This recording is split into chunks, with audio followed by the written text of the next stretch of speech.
Welcome to the second part of the Claude tool. So this part we're going to make a digital asset. So if you followed along, you would already have a setup like this. And we're going to make a digital asset out of that. So usually I would select everything and I would go here to make digital asset from this selection, so which is everything. But in this case, I want to approach it a bit differently. So I want to have inputs into my tool. I can already do that right now. So I want my grid object, which is like the actual Claude object, to be an input. This box can also be an input, and this is then also my collision input. So instead of like selecting everything, I'm going to select this part, and I'm going to select a subnetwork or Shift C. And this will create a subnetwork. So this is not a digital asset. And what I want to do with this is to right click, and now we can say create digital asset or create a version digital asset. So one or the two is what you choose. So for production, you would probably go more into working with the version digital asset, so you can actually number those assets quickly. But if you just want to do like a very basic digital asset, it's just recommended doing this one. So this is for example, the tutorial Claude tool. And you're going to say accept. And we should now have our menu, and we have everything here. So we have our inputs by default. They don't need necessarily all three be there. If I just say, for example, minimum 1 and press apply and accept, then we, for example, don't need all of them to work. So only the first input is required. So if I would now press simulate, it will throw a error. And that's probably because of the group node here. So the group node, it will error because of this input here. You can simply fix this by putting a null node over here. So you can see that now it's working correctly. So this null node is just making sure that we are inputting sort of like almost like an empty, like a null, instead of actually having here, which is nothing. So it actually does something there for us. So reset simulation, and the plot is just falling down. Nothing special here. At this stage, I also want to make sure that we have an output node. So every time I do something, this always needs to be my output.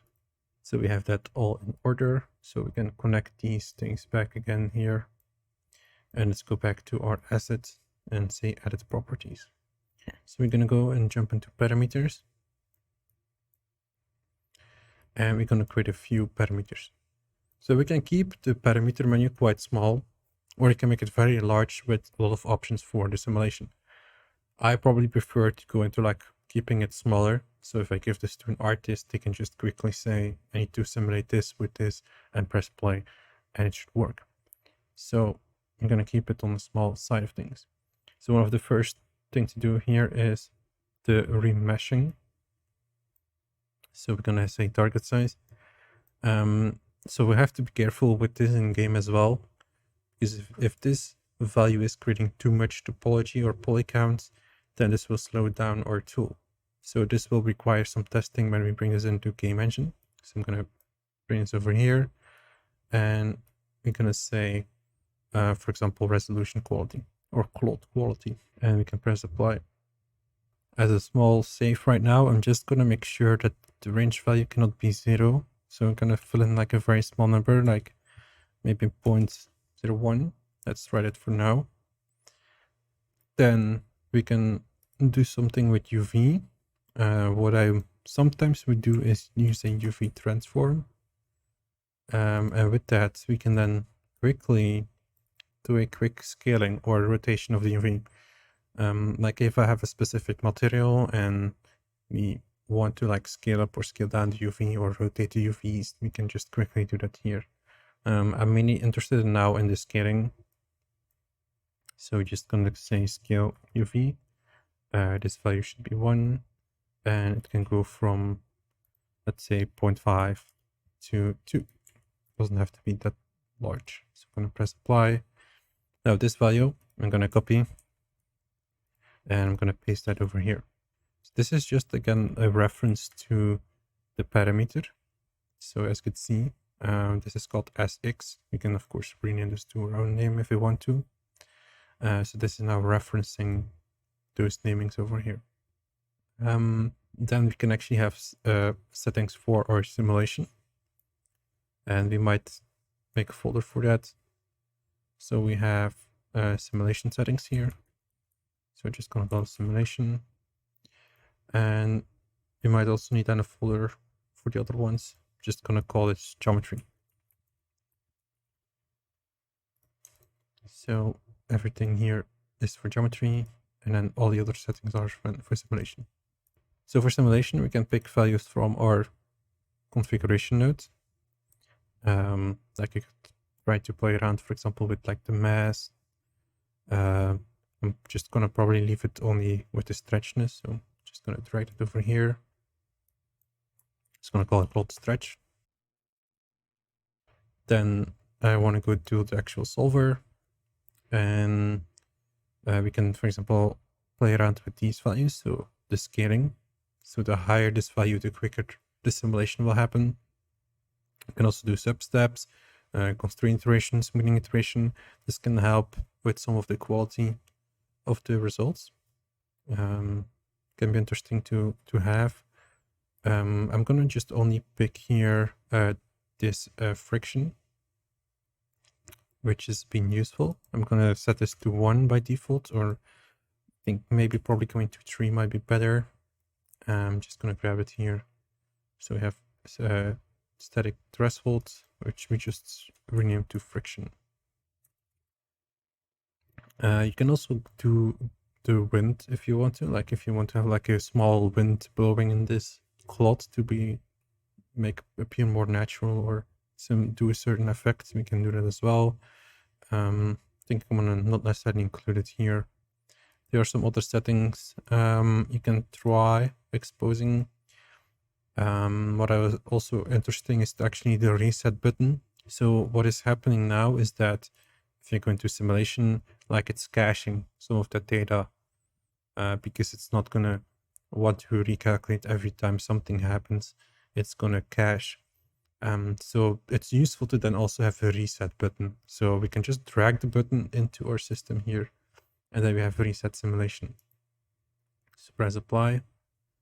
We can also do here our post-processing. So if you want to like blur this a bit, or increase or add subdivisions or extrusion, I'm probably only gonna pick the blur. So I'm just gonna call it post blur. Then we have the poly reducing. So we're gonna go and add this to geometry to make sure that's a bit structured there. And we're also gonna go and grab the normal angle. So this can be renamed to normal, and press apply. And let's go back and see how our tool looks. So we have now those two tabs. So we have all these settings, so we can increase the quality, do UVs. Can use these settings as well. So that looks pretty good. So what I mainly want to tweak maybe is this should not necessarily be tabs. We can just go with a simple folder. So simple folder structures, press apply, and now we just have this menu, which is easier to work with than having to switch to the tabs because we don't have that much parameters here. What we also want to check here is then the in and output settings. So we're going to give this a proper name. So the first input is our cloth object. Second input is for sort of like pinning or sticking the cloth. So I'm just going to call it pin cloth. Then our third is for collisions. And press apply. So it's important that we give some proper naming because in Game Engine, we will see these 3 inputs and they will of course be used or displayed with this naming. So otherwise you might not necessarily know what to do there. So here if I press play, it will work pretty good and it will I think it's also automatically doing a reducer in real time here as well. It's doing real-time poly reducing here as well. You can build a switch node in here, like using switch node. You can, for example, skip certain steps. Like for example, oh yeah, we only want to see this result, and then this is sort of like the final output, and then we just switch from one to another if you want to have that. That's something you can build in here also. For game engine, we need to make one more tweak because it's not actually going to simulate this fully in game, but only bring in a certain frame. And I will talk about that in the next video. So for this video, we made our digital asset. It's working really well. I can start using this in Houdini to make something for a scene in Houdini here and export this as FBX. But of course, you want to use Houdini engine, which I'll show in the next video. So hope you will watch that one and see you on the next one.